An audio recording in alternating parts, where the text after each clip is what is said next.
Stay Kind, your weekly show that brings you kindness from all over the world. Our aim is to spread positivity and kindness throughout the world through this little show of ours. I hope all of you are doing well, are staying kind. If you are tuning in right now, I would appreciate if you drop a note in the comment section so we can read it here. We'll post it up on the screen so we know that we are live. Sometimes last week, I'd like to apologize because it didn't work last week.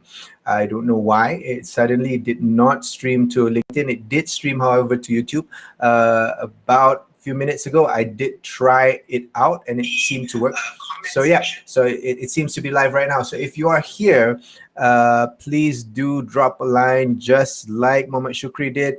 Where are you from, Shukri? Tell me where you're tuning in from. Anyone tuning in right now, tell me where you are here. Yes, you can see me. Thank you for that. And ladies and gentlemen, as always, every single week we bring you amazing guests that will share their story, and will share what they're doing, and will share anecdotes about kindness that they have seen as well. And this week we have a fantastic guest. But before I introduce our guest, Walaikum salam wa rahmatullahi wa barakatuh, Ruzaika, I will bring on board my co-conspirators.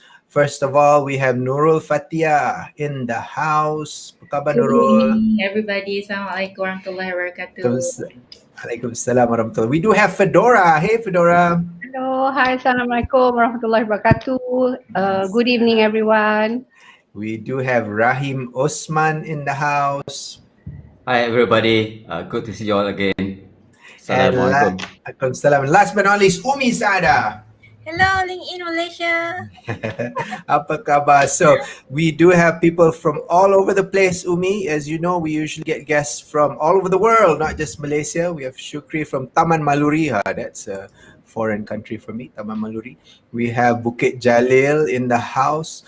We do have Desa Pandan. Whoop, everybody is in the house already. Hafizuddin, Walaikum salam, Hafiz. Everyone, tell me where you're from, so we get a great sense of what's going on. So ladies and gentlemen, and to my co-host, we do have a fantastic gentleman with us today, Al Jazzura. And let me just read off a few of his accolades. He's done many things throughout his career. He's a certified financial advisor, award-winning financial advisor, part of the $1 Million Roundtable. He has founded several organizations. He's a founder of Motomania Studios. He is the founder of Popcorn, and many of us have learned, and myself included, a lot from that organization, Popcorn. He's also a business coach, and we'll ask him a little bit about that. So are you guys excited to bring on Al Jazzura? Very excited. We have a lot of early ramai orang yang datang awal malam ni ya. Yes. Kenangan kita punya serial entrepreneur kita. Exactly. So ladies and gentlemen, welcome to our show. It is called the Serial episode, not serial killer, not breakfast cereal, but serial entrepreneur. And I give to you our own serial entrepreneur, Al Jazzura. Apa khabar, Al? Sihat. Assalamualaikum semua. Very good evening. Waalaikumsalam warahmatullahi wabarakatuh. Yes, and thank you so much for spending your time with us tonight. As you can see, we do have several co-hosts of mine, all my friends here, eagerly wanting to ask you questions. So I will start off with the first one, right? Okay. So sure. maybe you can help us get to know you a little bit better. I did read out a very short introduction to you just now, but of course there's more to that, I'm sure. So perhaps in your own words, maybe you can explain to us, who is Al Jazzura? Who is Al Jazzura? You want to know from the perspective of just the name, or who I am? Who the man is behind that name? Interesting name though. It's a very interesting name. Yeah. So yesterday I had my second dose of vaccination. So the nurse who gave me the injection also asked, what's the meaning of your name? Nama unique ni. What's the meaning of your name? So I guess that's something I get very, very often lah. So Al Jazzura is actually a combination of my father and mother's name. So there's no real Arabic meaning to it. I've asked, scholars and all that, but there's no real meaning to what it means. The closest to I get now is probably Al Jazeera lah. Yeah. So Tumpang famous. We must be about the same age because my name pun is a combination of my mom and dad's name, and a lot of my contemporaries pun macam tu juga zaman-zaman tu. Probably a trend those days, huh? So, what have you done and what are you doing now? Well, I've done a lot of things. A lot of people ask me nowadays, and people think I come from the creative background. Actually, not true. I actually studied finance, and I worked in the financial industry for many years. My first actual work lah, I've only been employed one time. My first and only job, that was with a VC earlier on in my career. I left that to become an entrepreneur in the financial services industry. Was there for many years, and then went on to other ventures, a lot more creative ventures. I think at one time in my life I got I got tired lah of doing finance stuff and all that. So I went on to do all this creative work lah, running event space, doing events, and learning how to do social media lah. So in summary, so done quite a bit of things. So alhamdulillah, adalah sikit experience. Alhamdulillah. Thanks for that little bit of introduction, and we'll go through a lot more about your experience and what you're about throughout tonight's interview. And I pass over to my good friend and co-host Fedora. Silakan. Yes, Assalamualaikum. Very good evening. We were just chit-chatting at the back, right? How yang interestingnya we got connected through LinkedIn. So this network of growth, we all here were all connected through LinkedIn, and it's so interesting for me personally when we started just I believe we said hello through DMs, but when Nurul recommended Azif and Nurul were working out, let's bring in Al Jazzura, I was like, oh, I have to be here because because the name in itself is so catchy, the brand. I mean that in itself. And I asked just today. I asked my husband, Yang, have you used batteryco.com? Oh, of course, without me saying anything. So he has used it twice. He was just talking about it. He was like, "Oh, it's so great! Everything. It was so easy and experience and all that." So, so yeah, kudos to you. I must say, looking at your accolades, right? How Thanks to the team. Thanks to the team on the ground. Yeah, and I really, I can see that. And you have this customer happiness department. Yes, correct. We call it the customer happiness department. Yes, right. Because the main idea is to keep our customers happy. Yeah, I think it resonates. I mean, like I said, it was just I didn't say anything that I'm having a session with you tonight. So immediately my husband said, "Oh, it was great. I've used it so many times." And so that's where I wanted to ask you, right? What is your key driver and what keeps you going? Because I must say your energy, everything, and you have this customer happiness department. I think all of us will have a lot to learn from you. So yes, we'd love to hear from you. Well, I guess from the perspective of customer service lah. I've been in sales for many years, and we often hear this notion of making the customer first. Customer is everything and all that kan. But I guess at the end of the day, I like to look at this definition of customer service as doing something. That means taking an action. And adding value to somebody else, and what we can provide in terms of that particular action to add value is at the end of the day is to provide some level of happiness, to the customers, whether they are in a desperate situation, whether they are in a difficult situation, challenging situation, if we can elevate that emotion from where they are to something a bit better, then I think we have done a good customer service, for that person. And I think happiness is something that we can actually measure, the level of happiness. So I think that's something that we want to be able to provide lah, a good customer experience, an awesome customer experience for both our external customers as well as our internal customers lah. So what drives me is to, we often hear that for us to make somebody happy, we've got to be happy as well, right? It's difficult for you to make somebody else happy if you are in a state or in a situation where you're not happy, right? So you need to work on yourself so that you are happy, such that you can provide that feeling or transmit that energy of happiness to somebody else. So I think, providing that to somebody else, you got to work a lot on yourself, so I think that's something that drives me. So I would rather tell my team, if you're not in the mood to serve people and all that, you might as well not come to work lah that day. Get some rest, chill, get yourself recuperated, get your energy back, and then and come back raring to go lah. Because I think if you're not serving people, it's not that meaningful to come to work lah.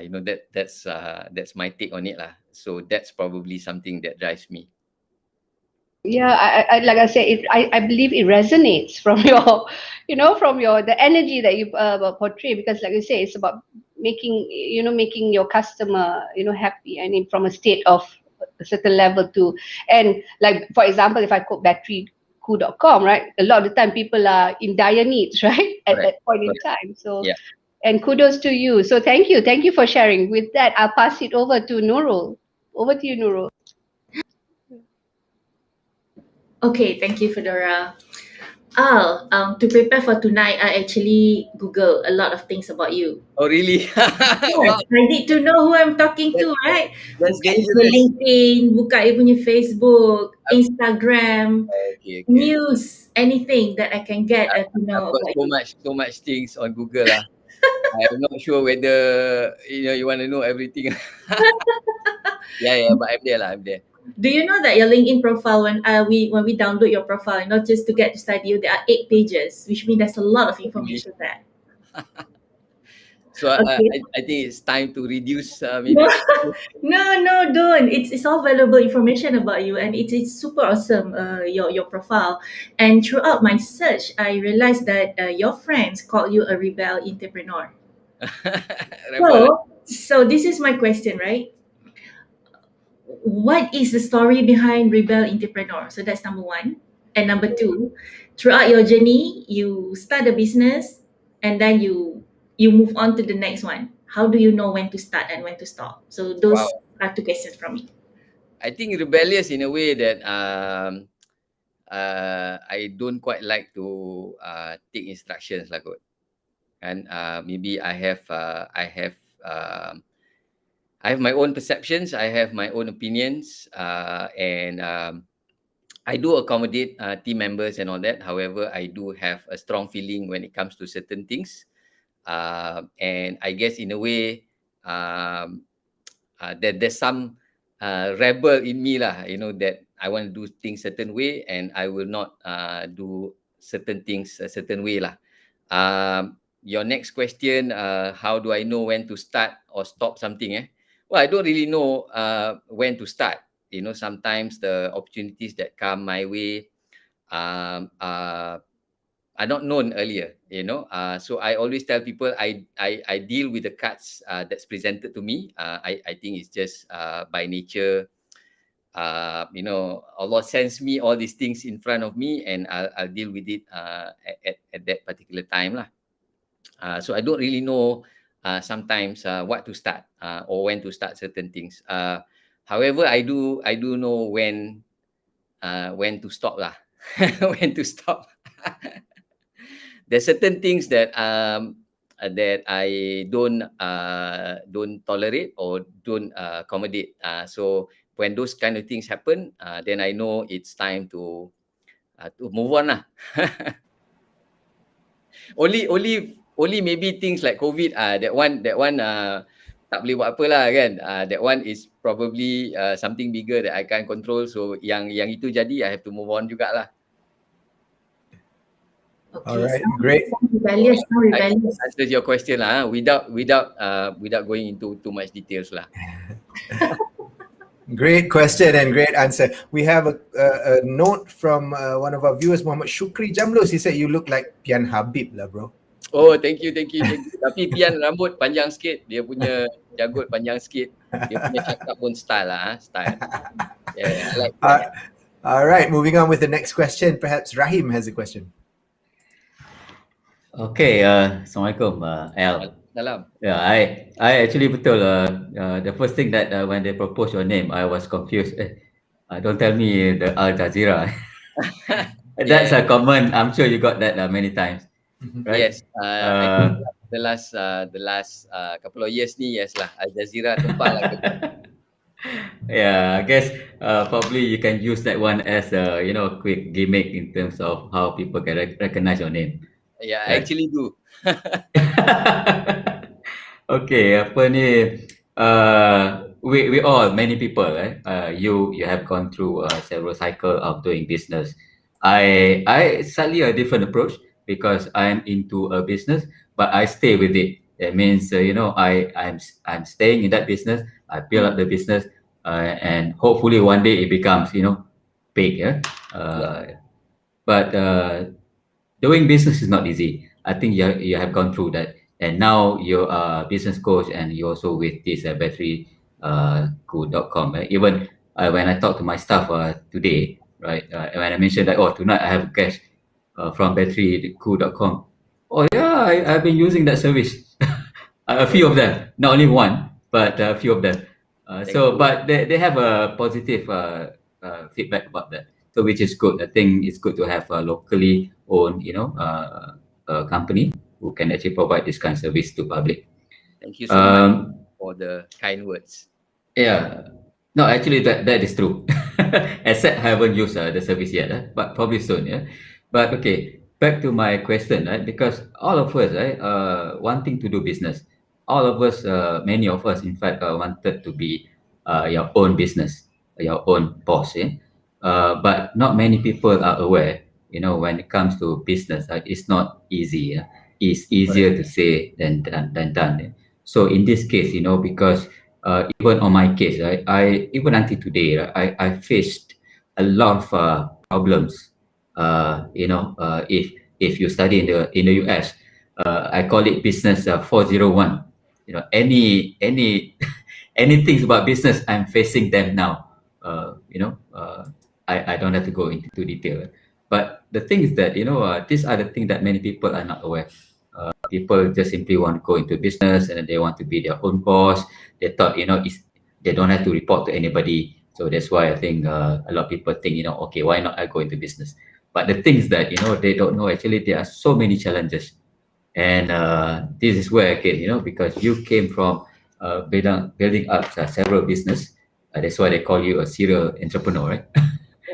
So, and now you're together with this company, and before that, of course, you're also involved in the MTDC, right? And then I think Cradle, right?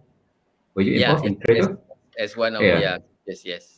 Yeah, you have had a lot of graduates, thousands of them, and then of course the startup entrepreneur, quite a number of them as well. It's good. I think it's a good initiative that you have done all this work. So my question here is that what would be your top three challenges people are facing when it comes to building up their business, and how do people address these challenges in the best way or the best method from your past experience?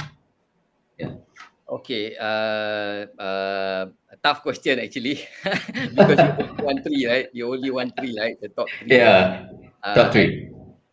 Before I answer the question, I do agree with you. Running your own business is not easy. A lot of people Well, I guess now with social media and a lot of people preaching into going into business, becoming your own entrepreneur and all that kan.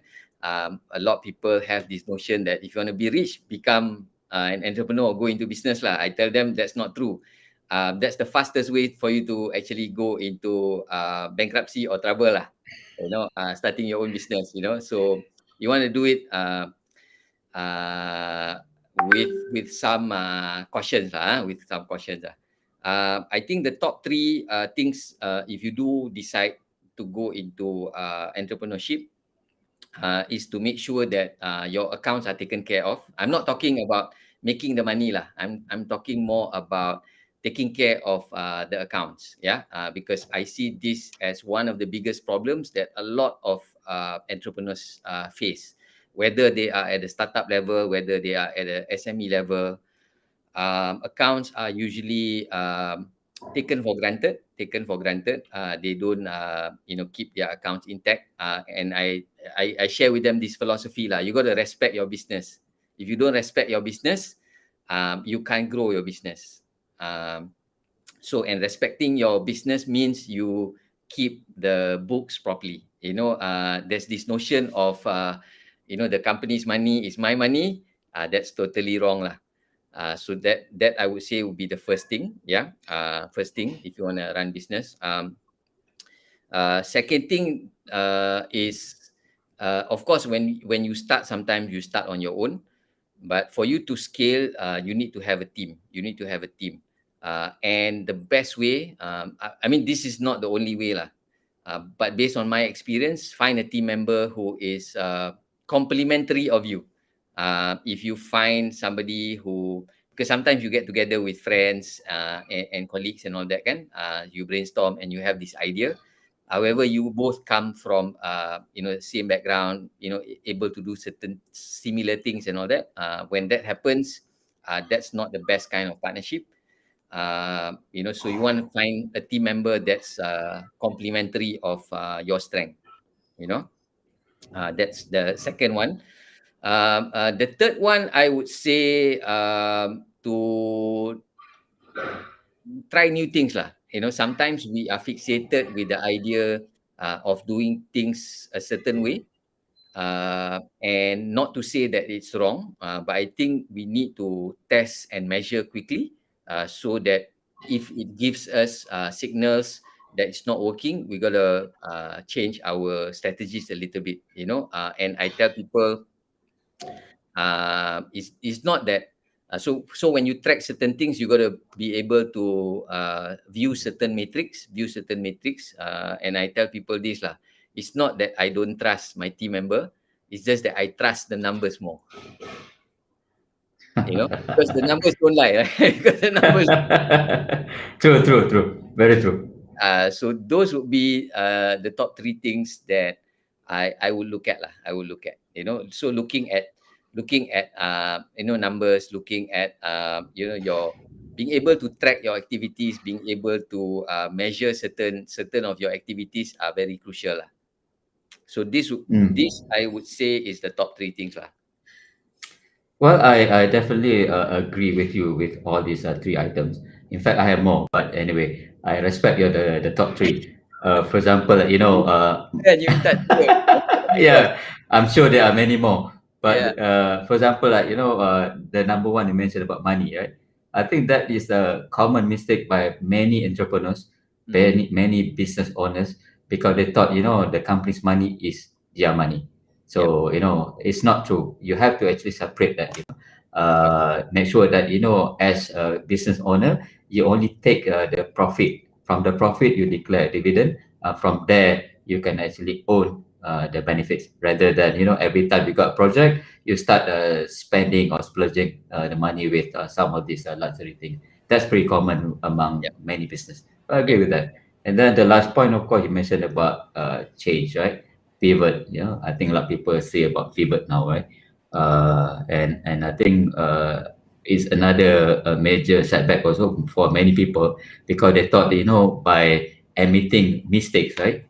When they make a certain decision, they feel that is a failure for them. But in fact, in many businesses nowadays, even some of these big names, right? They pivot a lot when they see their parameters, like you mentioned, started to show is otherwise. So yeah, I totally agree with you on that. I don't quite like the notion of calling it a mistake, because the truth is we're learning. So it's not about making mistake, it's actually learning.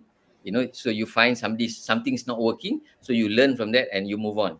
So it's not so much a mistake lah. I don't quite like to call it a mistake or failure kan. So ada yang cakap fail fast, fail forward. I don't quite want to call it a failure or a mistake lah. It's just a learning process. Yeah, true, very true. Because it's common, human trait that people are not, open to admit. Because we will do mistakes anyway in our life. So when it comes to business, same thing. You have to quickly identify when you should stop. When it comes, that particular line of business fail to show some positive outcome. So that's where Right. you can start. Yeah. So. Okay. Great. Yeah. All right. I think I'll pass this question to Right. Ummi then. All right. Thanks, Rahim. Great question. Great answer, Al Jazzura. Before I pass to Ummi, just a quick note. There's a lot of great questions in the chat. We'll Really? go with the last question from Ummi first before we go into that. But before that, even what resonated with me, Al, was when you said, you need to find partners that complement you. I was just listening to a talk by Jordan Peterson, and he's a clinical psychologist, famous guy from Canada. He said when choosing your wife, not business partner lah, lebih kurang lah juga. When choosing your wife, make sure that the personalities are complementary. It doesn't have to be exactly the same, boring pula, but Betul. try not to be polar opposites because there's such a huge gap to bridge. So, complementary is good. Total opposite, sometimes you just cannot understand what the other guy is doing because you're total opposite. So that's a great point. Anyway, off to you, Ummi. Silakan. Thank you so much, Azif. Okay, Al Jazzura, I agreed Yes, about saya. the money management thing. I'm an accountant in a listed company, and I have friends that refer to me about how to strategize their financial. Most of them, I think they take for granted. They know how to make money, they know how to generate income, but unable to manage their finance. Correct. So, okay, pandemic forced us to pivot. All of many employed people starting to think to have side hustle or even quit their job, and like fresh grads, they need to think of starting a business, unable to secure job. So as a business coach, what is your advice for those who want to start a business? Like, what is the criteria? What is the prerequisite before they can jump in, make decision to become a founder, sell their own product, or maybe sell other people product instead of become own boss? Over to you. Yeah, I think the COVID presented to us a different landscape. I was just talking to an investor this afternoon, and we both agree that this COVID it's not just a pandemic. It's quite an evil pandemic. So it's somewhat created a havoc in a lot of areas. And I think my advice we can start a lot of things lah. We can start a lot of things, and a lot of people make this mistake of starting things because they see other people doing it.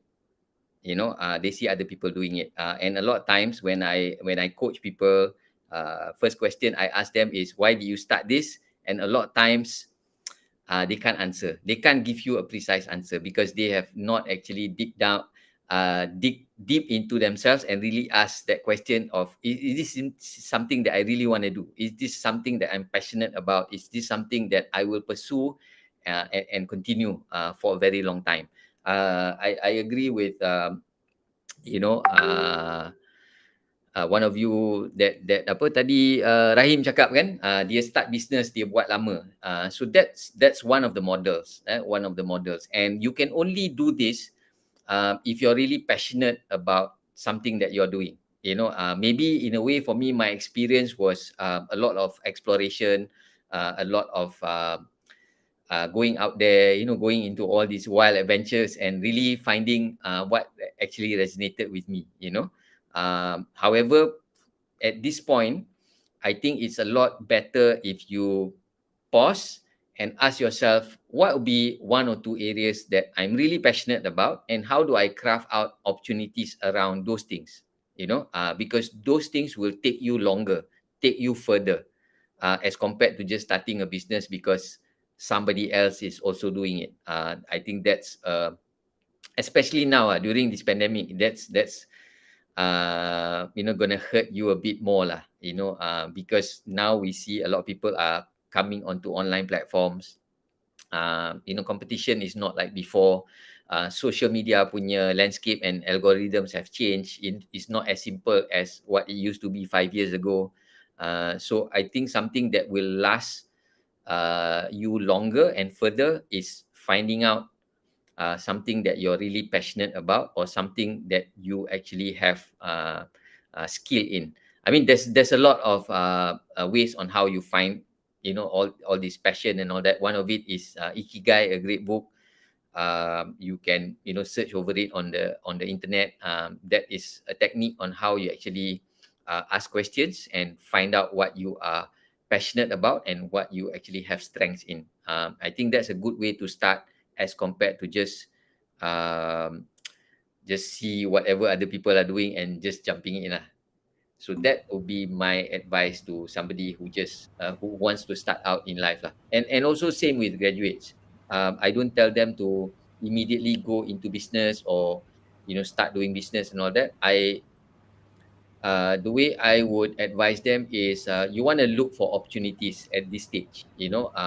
Maybe you don't have opportunity to get a job, but you want to expand your radar and look for opportunities first. You can be working in a internship position. You may be working in a project position where you actually get to learn faster from existing business owners before you actually jump out and do your own business. So take the opportunity to learn. So why not, if somebody is paying you some money for you to learn as well as do something, go ahead and take lah. Janganlah complain sangat masa ni kan. Thank you so much for your input. I also know about the Ikigai book, that we have to see the picture that what the world need compared to what we want to do. Short sendiri like, oh aku nak buat ni, tapi the world doesn't need that service. Yeah, to find that sweet spot lah. Yeah, and another one good tips is to find the thing that we are passionate about. And for me, actually this morning I just saw one TikTok good video about different between stress and passion. So stress is when we are working hard for something that we don't care about, but passion is working hard for something we love. So we choose to do what we love. Okay, thank you so much for your answer. Excellent. Over to you.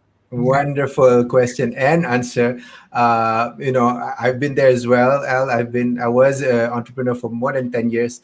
This was in the last business cycle where I lost all my money. So I'm quite happy to earn a paycheck right now and, have money to. That's also another advice I tell a lot of people. Times are hard, times are challenging now. If you can land a position where maybe you're not earning as much as you used to, however, it keeps gives you some stability, and it gives you your sanity, so that you can rethink and re-strategize, recuperate. So maybe it's time for you to just take a rest for a while before you go out and embark on new things lah. I would tell people that if you have something offered to you, just take it and settle first. Jangan complain sangat lah. Be thankful that some of us still have work, still have opportunities and all that. All right. So we have, like I said, some great questions. So let's go directly to Adesh. Adesh Chopra said, what are your thoughts on the state of brick and mortar businesses right now in the pandemic? Wow. Yeah, exactly some of the points I was talking to the investor this afternoon. Some are already closing down. I see some industries potentially is going to be closed down. And we need to really find a way on how we actually can survive the pandemic. Of course, the tactical strategy is to survive first before you actually go into other things. But you do need to think about new strategies and new ways of doing things, because we definitely cannot do the things. We cannot do things the old ways lah. Similar to what we were doing it a couple of years ago and all that. So we need to look at new ways on how we can go further. If not, we might not be able to survive lah. It's not easy. So COVID has given us that big question mark. Do I move forward with this, or do I go into somebody else, or go into something else? So we do need to carefully think about that strategy lah, that next strategy. Right. Great thoughts. We have Shukri Jamlus asking, how do you handle rejection and criticism when your business is introduced to the world for the first time? Well, it's not easy. It's not easy. Like I said, if we go back to that earlier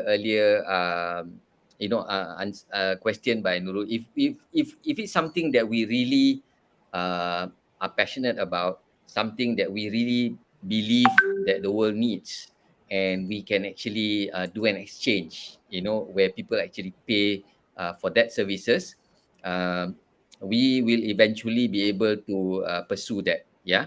I mean, rejections are normal. There's a one-third rule. One-third of the world will not like you anyway, whatever you do. So just be okay with that. One-third of the world will love you, whatever you do. So you actually need to work with only one-third who is torn in between. So ni yang atas pagar kan. You just need to convince that one-third lah. So you have 2/3 of the market. So one-third tu tak boleh buat apa lah. That's great. Really. Haters will be haters anyway. So exactly. Yeah. So focus where you can make a difference. Correct. We have, like I said, a lot of questions. Annie Yahya is asking, which is best, investing your own money in a project owned by the company, or source for funds via VC or alternatives like crowdfunding? Investing own money in a project or source funds from VC.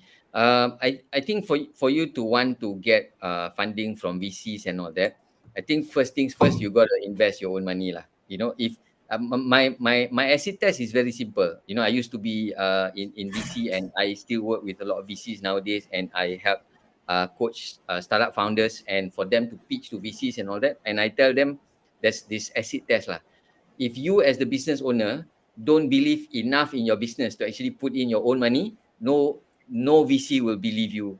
No investor will put their own money into your project, because you yourself don't even believe in your project, in your business, that you don't actually put your money in it. So there's this notion put your money where your mouth is, right? Exactly. You got to believe in your own projects lah, such that you need to sometimes invest your own money as well. Exactly. So that's great thought. So I hope we've answered some of your questions. Keep the questions coming in. There's a bit more time. We still have room for your questions, but we do have other questions prepared. Now, coming back to the title of this particular show, Stay Kind. Stay Kind. And it's called Stay Kind because we have the assumption that everybody is inherently kind. So it's not about be kind, become a kind person.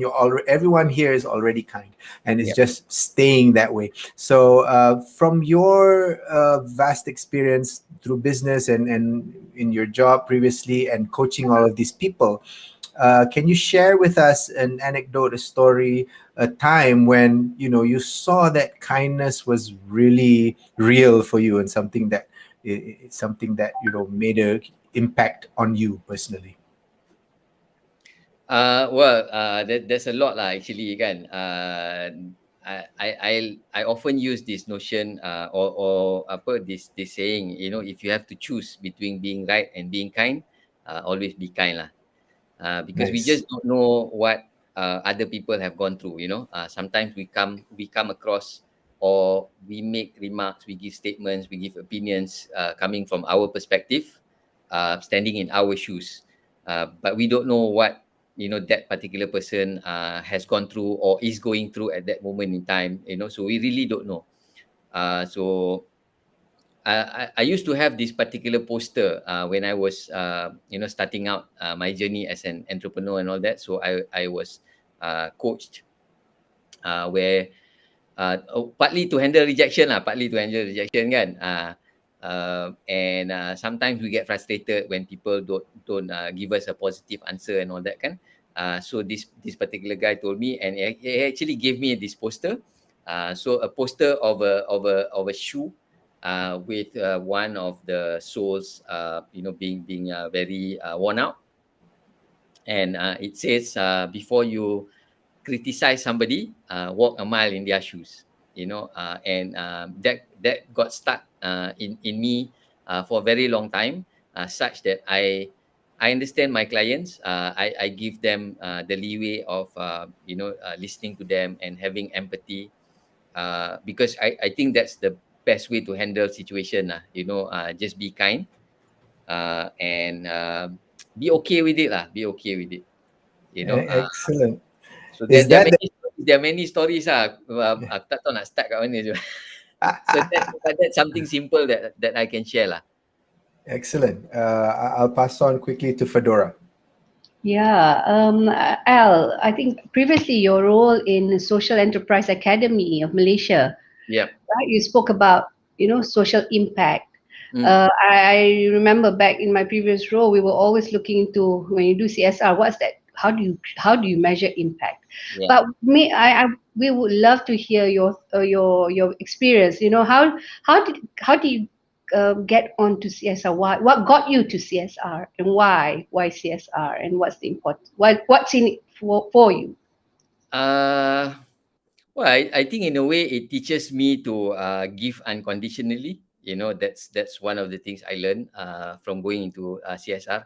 I remember my first ever CSR project was actually doing training with the kids in Henry Gani.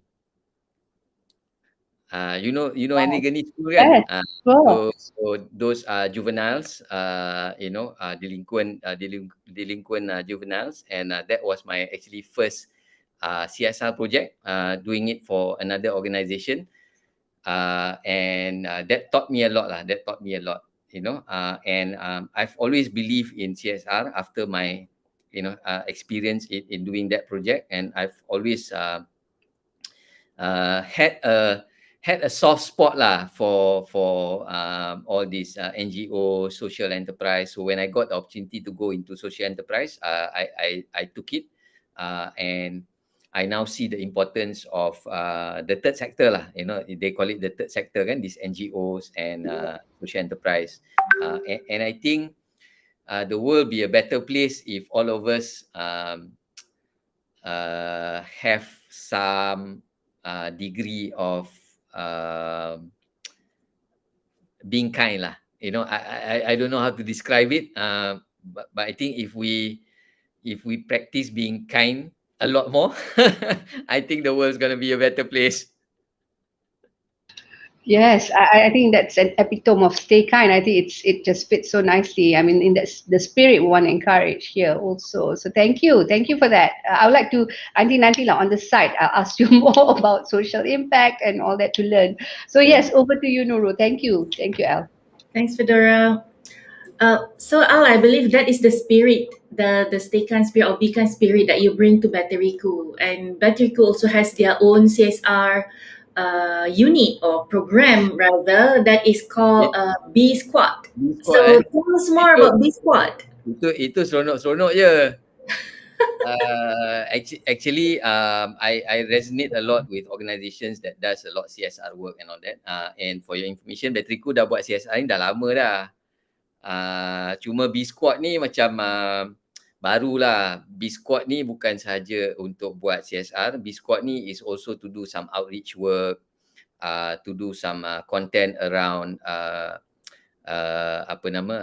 creating news or giving information and sharing information with the public in terms of where to get help, how to get assistance, or what are opportunities out there lah. We just wanted to create a brand for the outreach punya team, So we decided to call it B Squad lah, not the suicide squad kan. So after the suicide squad, we call it the B Squad lah. So we do some outreach project, we do some content with regard to or rather focusing on what are some of the challenges people are facing, and what can we do to help the community lah, basically.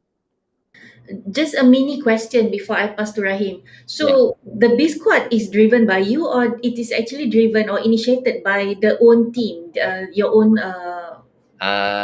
Well, it came. So the actual CSR, we have been doing it for a long time, with Patrick Gu. Cuma B Squad ni kira nak bagi nampak visibility sikit lah, Branding lah sikit. branding lah sikit kan. Tapi kita tak nak lah tunjuk semua kerja CSR yang kita buat kan. So B Squad ni macam more of a fun project lah, where we can do outreach, we can reach out to the community, we can create content together with them, together with our team and all that. It wasn't my idea. I think it was a discussion, and then we decided to do the B Squad lah. Sounds like fun. Okay, over to you, Rahim. Kena kerja ni kena seronok lah. Yeah. Create some fun factors. We spend more time at work than at home kan, so fun dekat situ lah. Correct. Kita punya studio pun nama Motomaniac kan, macam pelik sikit lah orang dengar kan. Very true. I actually tengok one of the videos just now. I think your two members of your team buat this activity ni to somewhere in TTDI and also in somewhere in Shah Alam. Yes. So I'm sure they have experienced many things throughout, because bila you pergi rumah orang kan, you pergi buat donation, all these things, then of course you will face so many kind of whether horror story or heartfelt or even kena kejar dengan anjing, that kind of stuff. So I don't know whether can you share some of this interesting experience with us? Well, banyak lah actually kan, and my journey doing CSR work ni dah lama dah, sejak I buat training untuk some of these CSR project, and then when I was running my social enterprise a couple of years ago, before we had to close down the place, I remember one of the CSR project that we wanted to teach some refugee kids lah. We wanted to teach them batik and teach them to cook simple meals, but they didn't have a place to actually learn all this. So we actually had an empty area. So we actually convert that empty area to become a mobile kitchen, and actually brought them in to actually teach them how to cook. So we brought in a cook, we actually assembled a mobile kitchen, and actually brought these refugees to actually learn to cook. So those are the kind of things that we have to go through lah, sometimes. So sometimes in our mind, so we want to do a CSR project and we think it's easy, right? And we go and reach out to them and say, hey, we want to organize this for your kids and all that. We want to teach them how to cook and how to do batik and all that. They say, oh yeah, we like this project, but we don't have a place to cook. So then it goes back to us and say, okay, that's something else to think about, and there are many projects that I've had fun, and I've had many challenges also lah, to put together projects and all that. But I mean, it's a good learning experience lah. It's sometimes not as simple as we think it is, to lend a hand or to provide assistance, but once we decide to do it, we gotta go through it lah. Macam baru ni kita nak hantar daging korban kan. So we work with a few NGOs, bigger NGOs lah. So we wanted to help them in terms of transporting the meat lah, dah potong-potong apa semua kan. So the conversation was that we just transport, But when the day came, we not only had to transport, we had to actually help pack the entire meat and all that kan. And it took us the whole day. And it was not like 20 bags. It was a lot of kilos. A lot of kilos. So these are the kind of things that you don't expect to actually be doing all that, and you come on the day and you actually have to do all of these things and all that lah. So but I think if you want to do CSR work, your heart has got to be in the right place lah. Sometimes plan don't work out as what we intend it to be, and you just have to roll out your sleeve and just do them lah. Yeah, I guess Yeah. CSR can be any forms, besar, kecil ataupun depends kan. Tapi it's good that now I think people are more aware about doing something good, something kind to the public. Yeah. It's good to know that. But okay, I pass next to Ummi. Okay, I saw your LinkedIn profile. You did a lot of videos, and then you involved in so many things. You even have financial advisors, insurance, and unit trust. Free masterclass for financial advisors. So you have passion with a lot of things. So may I ask, how do you manage it all in one day or in 1 week? How do you prioritize? How do you cannot manage all of that in one day lah. Yeah, so maybe tips how you manage time management especially. I don't believe you can manage time. That's one. Okay. So I believe you got to manage yourself. You got to manage yourself. And one of the things that keeps me going every day is I got to indulge a bit in my own thing lah, my hobbies and things like that kan. So I will cycle. I will do some content creation. I will write a little bit. Off grid lah. Off grid means during times that I don't have meetings with the team and all that. So I make it a point whenever I'm off grid, I will put together something that I can turn it into content. So for example, if I'm cycling, I know I need to cycle. It's exercise for me. But rather than just cycling, I'll take my phone. I'll take some shots. I'll take a video and maybe write a caption or maybe write a story and all that. So at least I've done a few things in that particular hour, for example. And then in the evenings I'll probably ride my bike to go and siram pokok. I'll take my bike for a round. Ambil gambar sikit, buat video sikit, and then siram pokok. Okay, I'm done for the day. So I try and do those kind of things together lah. Why I do this work for financial advisors is because it started last year. It started last year because of the pandemic. A lot of my friends who are still in the business were struggling in terms of how to use social media to brand themselves, to look for prospects and all that. So I actually offered myself to teach them how to use social media more effectively. And now I actually continuously run the class for free lah sometimes. And when I have time lah.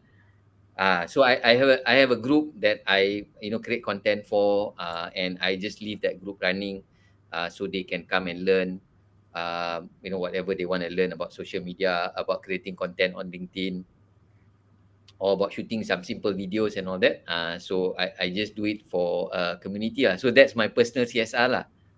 Wow, good to hear. A lot of kindness. Tapi orang tak faham sebab dia nampak macam selfish kan. Dia nampak macam buat kerja free kan. Tapi actually there are selfish reasons, because the more I practice, I get better. They don't get better. So the more I do videos for them, I actually get better. Kan? In a way, selfish reasons is I want to make myself better. I want to learn. So I create this content for them lah. I create the content for them, so they get some benefit out of it. I also get some benefit. So I think it's fair lah. Kan? Yeah. Where to sign up for your class? Okay, terus tanya sebab nak sign up. Orang pergi dekat kalau pandai cari, dia tahu lah link dia kat mana kan. you go to my feature section. There's one post that has my link. So you press that link, you can read a little bit about me, and you can actually have a chat with me, and you can join the community lah. I have opened the link. I'll share Jom, with you. jom Ummi, jom. Jom. And even now, I'm teaching a lot of the Betrico punya community, which consists of our entrepreneurs as well as our riders. I'm also teaching them a lot on social media, on how to actually do their social media better, how to actually do videos and all that lah. So I'm also teaching them. Yeah, But Shukri that's Jamlus a here. separate community lah. That's a separate community. Shukri Jamlus asked here, who do the editing for your videos? Some I do on my own, some my team do it for me lah. Okay. Tak semua boleh buat sendiri lah. Yang simple-simple boleh lah buat sendiri kan. But that's where you start lah. That's where you start. You need to be able to at least do some basics on your own, so that you can still produce content on the go. After that, if you have more things, then you need to bring in a team lah. But I tell people, for those who are solopreneurs and all that, you need to be able to at least do some basics. Kalau tidak, susah lah. Kalau semua nak cari team, semua nak bayar orang buat, mahal lah. So some basics you got to do lah. Tengok Aziz buat, relax je. Dia boleh buat pakai video, edit simple-simple kan. I think nowadays with the mobile phone, you can do amazing things. Dia Azif Mustafa, kita orang tak, okay. Tak lah. Kalau Aziz Mustafa boleh buat, Jazzura boleh buat, semua orang boleh buat. Aziz lah. Aduh. I sometimes do it for that intent, to just show people that it can be done. You know, not so much to show people that I'm a superstar or I know my stuff and all that. No, I'm just showing you that it can be done. So just to show people that if they just put some work into it, they can actually produce some amazing content. InsyaAllah. Yeah. All right, so great question, Ummi, and it seems that I have the last questions because we really are running out of time. One of the things I need to do is jaga the time, become a timekeeper. One thing I'd like to say to all my co-hosts and all of the audiences, Al is such a humble guy. He actually signed up for Super LinkedIn Secrets that I was leading. He signed up for the 21-day challenge. I mean, he's already a pro lah. He didn't need to.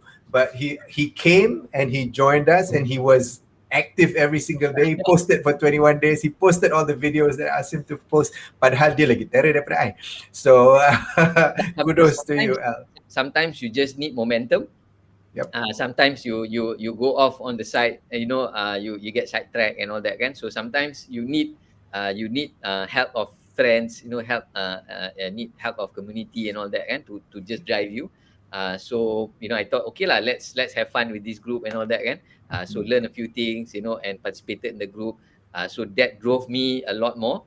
And now alhamdulillah, I'm creating content every day. At least there's one post every day. Excluding Saturday, Sunday lah. Saturday, Sunday is my off day lah. So alhamdulillah, I've been able, thanks to Azib and the group, I've been able to consistently create content every day, whether it's a simple piece or whether it's a more elaborated piece. So that's the good thing of having a community and people around you lah, to push each other. Exactly. That's why I sign up lah. Great, thanks for signing up. Well, anyway, we're at the end of our show. I'll give you a minute to kind of wrap up the key kind of takeaways you've had from our conversation tonight, and maybe talk a little bit about what's next for you. Where are you heading next? I think you guys are doing great with these kind of programs and all that. I know there's a lot of programs out there, and I think that's also a challenge now, because there's so many programs, and people are just torn between which ones to attend and all that kan. So I think the value now is becoming more and more important. The content is becoming more and more important, because everybody can do a live show, and I think it's got to give real value to your audience. So I wish you all the best in running the program. I like your topic. I've also seen several groups running their live show talking about non-business stuff. So after 5 is like they do all this creative sharing, talk about their hobbies, talk about things that they have done in the past or things they do in the spare time. I think that's also good to give it a fresh uh, a fresh perspective to it lah. Everybody comes on this live show and talks about business and all that kan. Kadang-kadang dah boring lah kan, satu hari cakap pasal business. And to just wrap up where do I see myself, apa tadi? In the next few years. In the next few years I think for me and Batriku, I think we are trying to work together on several projects, taking the company to another level. So I'm going to be with them for a while. I'm also exploring doing content around these automotive things and all that, which I'm not really good at. So I'm learning there as well. So there's new things to learn. So that keeps me going as well because there's new things to learn. So I'm going to be there for a while. And there are several other projects that I'm working on. Tapi belum start lagi kan, so dia tak mau cerita sangat lah. But you probably be seeing me create content and this kind of things lah. So one of the things I discovered that I actually enjoy doing is creating content. Doing all these videos and doing write-ups and doing copywriting and all that. So those are some of the things that you probably see me doing a lot more lah. Nice. We are looking forward to all of that content that you're going to produce. We'd like to thank you, sekali lagi. Thank you so much for spending this evening with us. And thank you to all of our audience members. You can check out the rerun on my profile, and I'm sure some of my colleagues will be reposting it as well. But thank you once again, Al Jazzura, for spending your time with Stay Kind. And to everybody in the audience, thank you again for supporting our content. And as always, stay kind. Good night. Bye-bye, everyone. Bye. Waalaikumsalam warahmatullah. Bye. And we are